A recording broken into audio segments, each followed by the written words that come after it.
All right, guys, so summertime in Florida, rains a lot in the afternoon. I wanted to get out. We're kind of in between rainstorms right now. One just went through.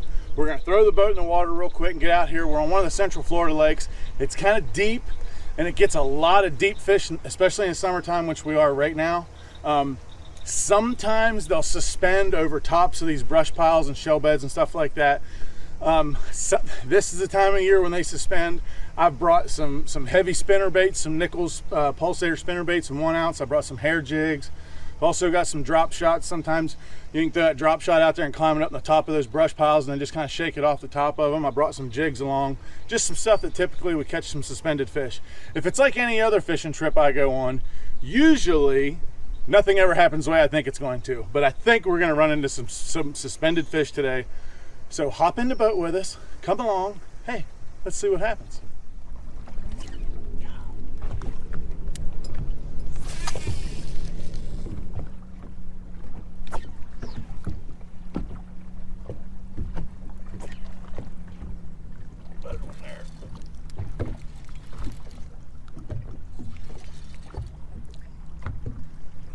That's a little better one there, boys.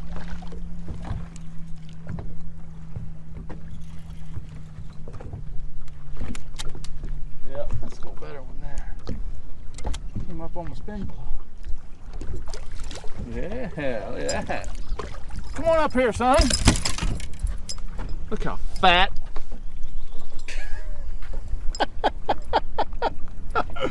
Holy crap. I don't know how many bites I had on that Nichols spinnerbait before that big mamma jamma hit it, but I mean, he knocked it. What a good fish. That's a healthy 4.5 probably. Let's let this one go, because guess what's gonna happen? I have a feeling another one of these is gonna hit that spinnerbait when I put it back in there. Hard to turn handle. There he comes. What we got going on here? Coming up.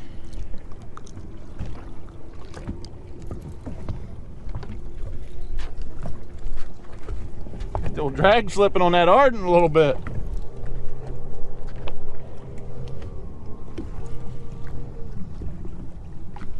Coming out of that deep water, boy. Coming out of that deep water. Look, I mean, you want to talk about some fish they're eating? Look at belly on that fish. Looks like me. The belly on that thing. I'm talking about, they are thump daddying that Nichols. Look at that. You know, let's put this one back real quick. You know, so many people just think of a spinnerbait as old school Jimmy Houston. I'm gonna go throw it up there by a cedar tree or something. And don't get me wrong, that is awesome. But so many people don't realize, and this is my favorite one, this is a Nichols pulsator, but so many people don't realize, you know, you get a 1 ounce spinnerbait. I got some big blades, you know, this is number 6 blade on it. I think this is a 3.5. But I'm fishing it. Look, I can show you right now, look at this. Look here. 29 feet of water. 29 feet deep. Now, the thing about this is, I got a little brush pile over there, and they're kind of suspended up above it. So I'm throwing this out, I'm letting it sink down to the bottom on the other side of the brush pile from me. I'm letting it sink all the way to the bottom. I'm kind of tightening my line up, and what that's doing, your line's like this in the water, so I want my line to kind of level out so it doesn't have a big bow in it. And then I'm winding it, and it's actually coming up above that brush pile. But with the spinnerbait, I do not have to worry about if I do hit the brush pile, I'm not going to get hung up. So it's something that's got some flash. You know, they're down there feeding, but yet I can wind it right through there, and obviously it's working. But guess what? I got a little nick in my line right there. I'm gonna have to retie before I throw it in there and catch me another one.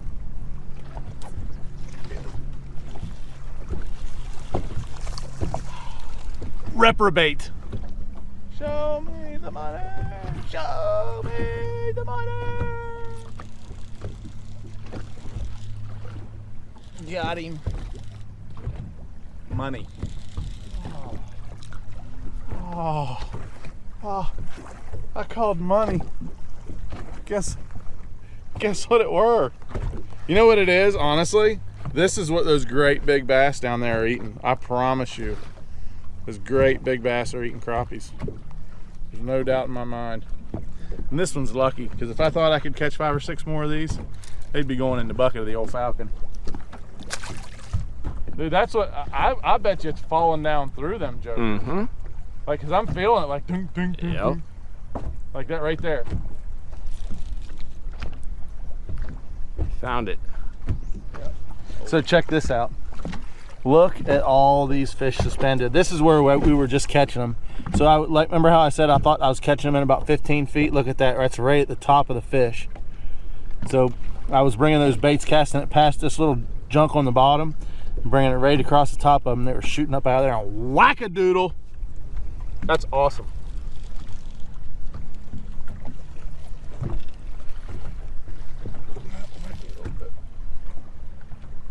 That might be a better one there. Oh! I've captured a bass. It's a big bass. It's not a great big giant bass, but it's a big bass. I want to talk about being high up in the water column. I mean, 26, 27 foot deep, and I'll bet you this fish was probably 12 feet off the bottom, 10 feet off the bottom. Come on up here, fella. Up here and join the party. Oh, don't do it like this, guys. There we go. Ooh, look at that one. I mean, he kerthumpled that hair jig. Yes, sir, yes, sir. That's some nice ones. Almost 30 feet of water, and that fish is probably in 15, something like that. You know, in the summertime, so many times in the summertime, you have got to get out here in this deeper water. But so many bass fishermen, they want to fish on the bottom. And yes, when there's current running and stuff like that, you know, they will get on the bottom. But when there's not, you got to go up. Golly.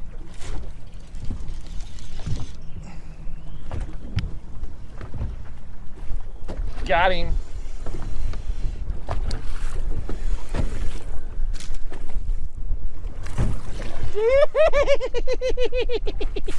I fooled him. I mean, that brush pile is really high, right? And I kept working that drop shot up, up, up, up, kept working it up that brush pile, and I finally got it all the way to the top, and he went. And I said, ha ha ha, fool you! He's not that big, but he's fun to catch anyway. But that just goes to show you, decent little fish. That just goes to show you. That one's long, not real fat, but he's long. So I went to that EWG hook from Trocar. But I worked that drop shot. I kept feeling brush and lifting it up, and that brush pile was real high, and I kept pulling it up higher, and it didn't fall off, so I'd shake it, and I'd pull it a little bit further, and I could feel it coming up in the brush. And it's got to be 10 feet off the bottom. We're in like 22, 23 feet of water. Had to be like 10 feet off the bottom, and I was in the very top of it, just dancing that net bait flex worm up there. Just, you know, all of a sudden it just, thunk. That goes to show, just because you feel some brush, don't go pull it off. Like, you lift it up, you still feel some, shake it, lift it up, still feel some. Sometimes they're all the way in the top of that, just like that one. He wasn't a giant, but he was still fun to catch.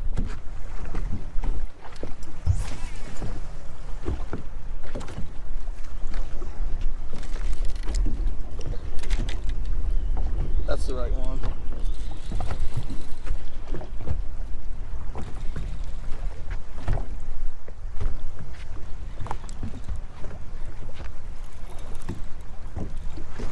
Oh yeah.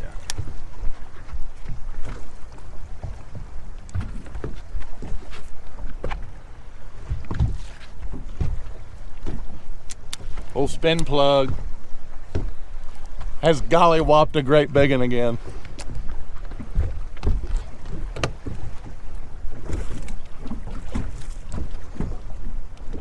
I don't know how many fish had to beat up my Nichols pulsator down there before this guy got it.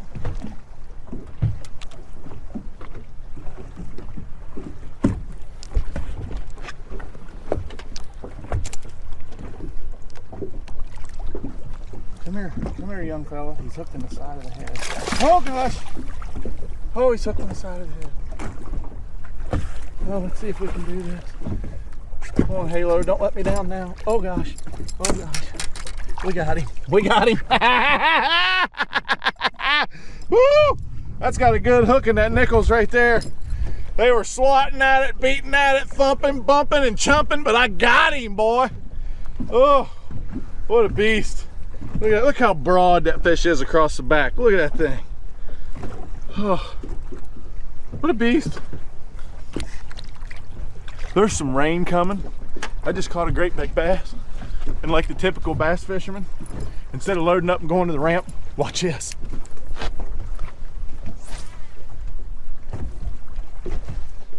I'm going back in.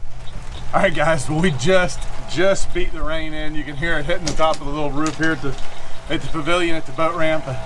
We were only out there for a couple hours in between rainstorms, you know, here in Florida in the summertime, man. It's just a lot of times in the afternoon it rains, and as you can hear, it's getting ready to rain even harder right now. But we got in before we got too wet. But man, did we have a couple fun hours of fishing. Believe it or not, for once, exactly what I thought was gonna happen actually happened. Those fish were around those shell bars, those little humps, and some of those humps had brush on them, and they were suspended, some of them way above. I had a couple of brush piles that were really deep, you know, 26, 27, 28 feet deep, and those fish were up as high as like 15, you know, 10 feet below the surface. And as you guys saw on the video, we caught them, and we caught them pretty good. Didn't have any giants, but just had a lot of nice ones, you know, 4 and 5 pounders. Just an absolute fun day. Threw a lot of different things, caught a few on a drop shot, caught one on a jig, caught one on a swim bait, but the vast majority of them we caught on these two guys right here. And I would have to say between those two, the majority of them came on a 1 ounce Nichols pulsator spinnerbait. And as you can see, it's bent up a little bit because it was in a lot of bass's mouths in the last about hour and a half or 2 hours. So, but it's got a number 6 willow blade on it. It's a 1 ounce. I was throwing it on 20-pound fluorocarbon. No, I think this is 18-pound fluorocarbon I was throwing it on. 7.3 Halo HFX series, medium heavy. This is the Ardent Apex Elite. It's a 6:5 to 1 ratio. When I'm throwing moving baits, typically, I tend to go with that 6:5 to 1, just so I don't overwind them. You know, I don't wind them too fast. But yeah, that was the setup. And like I said, obviously you guys watched the video, you saw we shellacked some nice ones on that spinnerbait. So that was the deal. And then after we'd catch a couple on the spinnerbait, you know, you kind of get them going on the spinnerbait, and then they'd kind of get back off of it a little bit. Man, that hair jig, this is white with a little bit of green olive in it. I think straight white would have worked fine too.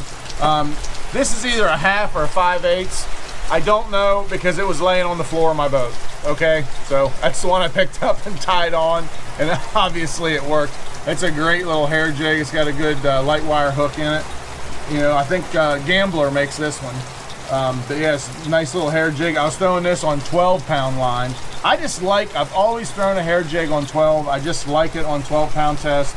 I don't think you need any heavier. There's no weed guard, you know, and you reel it up, you know, as you guys saw in the video, you reel it up, and as it starts to fall, toonk, and you just reel into them and pull. I'm throwing it on a 7-foot Halo medium action rod. This is a TI series. Same thing, the Ardent Apex Elite, like I said, 12-pound test. And man, we had an absolute blast. You know, if you like this video, hit the like button, hit the subscribe button for me. Come back, check out all these videos. As you can hear, the thunder's starting to roll, and we're getting ready. We've already got it on the trailer. We're getting ready to jump in the truck and head home, maybe hit some chicken wings and a cold beer. Thanks for watching. Remember that like and subscribe button, and we'll see you next time.